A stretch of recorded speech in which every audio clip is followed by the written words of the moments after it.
आम जीवन में कौन कारण जदि आम टिके टिके कथार क्रोधित हो जाती क्रोधर वशवर्ती हो आम हिताहित ज्ञान को आम भूली जाऊँ अनेक किसी भूल कर पकाउंट आम अन्यर किसी भी क्षति करूना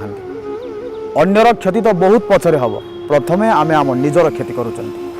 जो क्रोधपाई आम जीवन में आम क्षति करुँच जो क्रोधपाई आम जीवन में आम अशांति को सामना करुँच से क्रोध ठारू आम दूरे रहिबा दरकार क्रोधर मुक्त होगापाई चेष्टा करबा दरकार क्रोधर संपूर्ण मुक्त हो पारिबा नाही किंतु क्रोध को गोटे सीमा भितर आम रखा दरकार जदि आम जीवन में आम ठीक अच्छा आम क्रोधित हबार कौन आवश्यकता ना जदि आम जीवन में आम ठीक अच्छा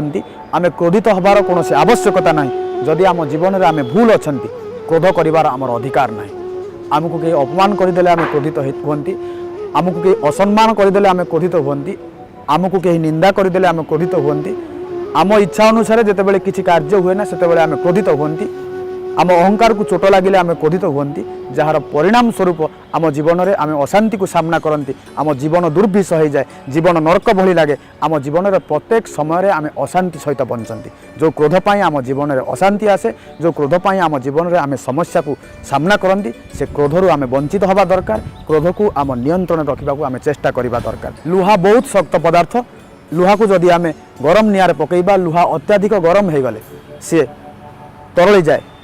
लुहा भली शक्त पदार्थ अत्याधिक गरम हो गले तरली जाए आउ से लुहा जितेबाला ठंडा हो जाए से शक्त हो जाए तेणु आम जीवन को शक्त करने आम ठंडा दिमाग रहा दरकार आम शांत रहा दरकार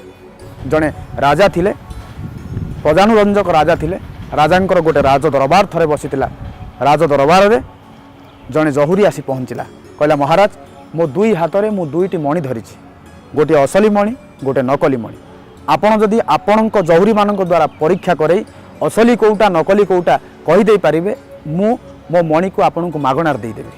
जदि से माने न कही पारे आपण मते मणिर मूल्य जहाँ दबाक बाध्य हे राजा कहले ठीक अच्छी मो पाखरे जो जहुरी माने अछंती से माने परीक्षा करेंगे परीक्षा करी कहीदे पारे असली कौटा आ नकली कौटा जहुरी माने आसिले परीक्षा कले किंतु असली कौटा नकली कौटा कही पारलेनी असली कौटा नकली कौटा कहवा संभवपर हैलानी राजा परास्त हो गले से राज दरबार शेष मुंडे जड़े दृष्टिहीन व्यक्ति बसी दृष्टिहीन व्यक्ति जनक राजा को कहले महाराज आपण तो परास्त हो गले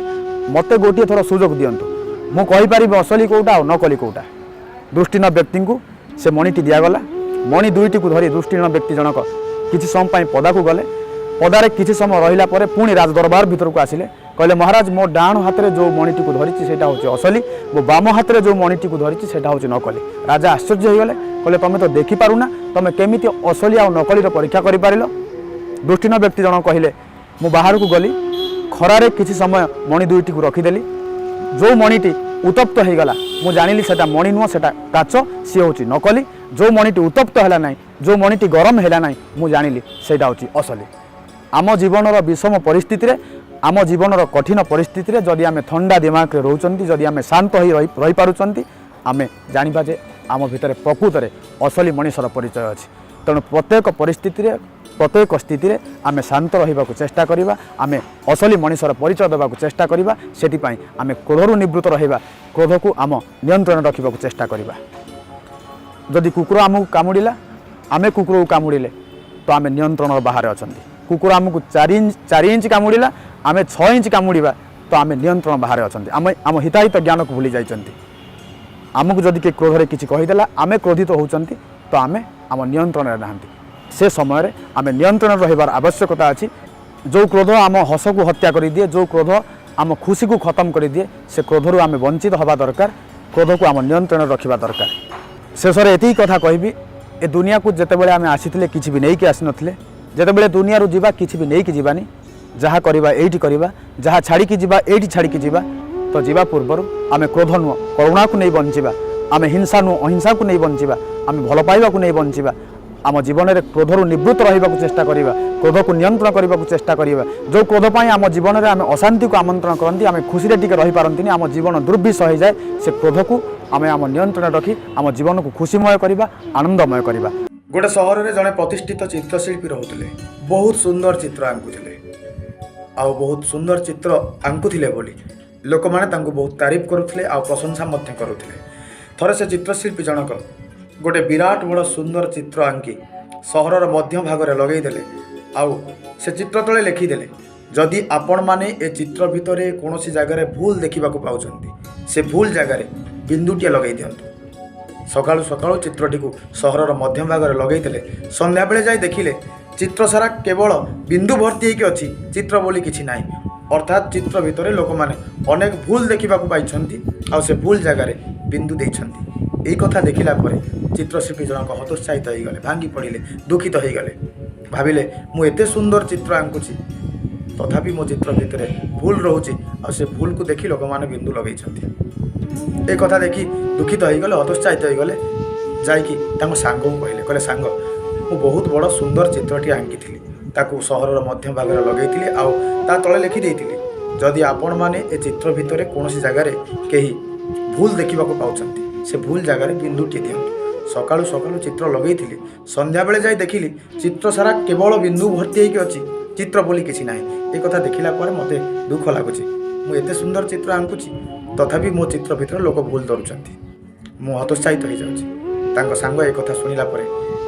କହିଲେ ସାଙ୍ଗ ତୁ ଗୋଟେ କାମ କର, ଆସନ୍ତାକାଲି ଯେଉଁ ଜାଗାରେ ଚିତ୍ର ଲଗାଇଥିଲୁ ସହରର ସେଇ ମଧ୍ୟ ଭାଗରେ ପୁଣି ଆଉ ଗୋଟେ ବିରାଟ ବଡ଼ ଚିତ୍ର ନେଇ ଲଗାଇଦେ ଆଉ ତା ତଳେ ଲେଖିଦେ ଯଦି ଆପଣମାନେ ଏ ଚିତ୍ର ଭିତରେ କୌଣସି ଜାଗାରେ ଭୁଲ ଦେଖିବାକୁ ପାଉଛନ୍ତି ସେ ଭୁଲକୁ ସୁଧାରି ଦିଅନ୍ତୁ ଆଉ ସେଇ ଜାଗାରେ ବିନ୍ଦୁଟେ ଦେଇଦିଅନ୍ତୁ। ସାଙ୍ଗର ଏ କଥାକୁ ଶୁଣି ତା ପରଦିନ ସକାଳୁ ଚିତ୍ରଶିଳ୍ପୀ ଜଣକ ଗୋଟେ ବିରାଟ ବଡ଼ ଚିତ୍ର ନେଇ ସହରର ସେଇ ମଧ୍ୟ ଭାଗରେ ଚିତ୍ରଟିକୁ ଲଗାଇଦେଲେ ଆଉ ତା ତଳେ ଲେଖିଦେଲେ ଯଦି ଆପଣମାନେ ଏ ଚିତ୍ର ଭିତରେ କୌଣସି ଜାଗାରେ ଭୁଲ ଦେଖିବାକୁ ପାଉଛନ୍ତି ଭୁଲକୁ ସୁଧାରି ଦିଅନ୍ତୁ। ସକାଳୁ ଚିତ୍ର ଲଗାଇଲେ, ସନ୍ଧ୍ୟାବେଳେ ଯାଇ ଦେଖିଲେ ଚିତ୍ର ଯେମିତିକୁ ସେମିତି ଅଛି, କେହି ଭୁଲକୁ ସୁଧାରି ନାହାନ୍ତି କି ବିନ୍ଦୁଟିଏ ମଧ୍ୟ ଦେଇନାହାନ୍ତି। ଏ ଛୋଟିଆ କଥାଟି କହିବାର ତାତ୍ପର୍ଯ୍ୟ ଆମ ଜୀବନରେ ଆମ ଭୁଲକୁ ଧରିବା ପାଇଁ ହଜାର ଲୋକ ମିଳିବେ କିନ୍ତୁ ଭୁଲକୁ ସୁଧାରିବା ପାଇଁ ଜୀବନରେ ବହୁତ କମ୍ ଲୋକ ମିଳିବେ। ଯଦି ଆମ ଜୀବନରେ ଆମେ ଭୁଲ କରୁଛନ୍ତି ଆଉ ସେ ଭୁଲକୁ ସୁଧାରିବା ପାଇଁ କେହି ପ୍ରଚେଷ୍ଟା କରୁଛି ଆମେ ତାକୁ ସ୍ୱୀକାର କରିବା ଦରକାର। ଆଉ ଯଦି ଭୁଲ କରୁଛନ୍ତି ବାରମ୍ବାର ଭୁଲ ନ କରି ଆଗକୁ ବଢ଼ିବା ଦରକାର। ଭୁଲ କରିବା ପ୍ରକୃତି,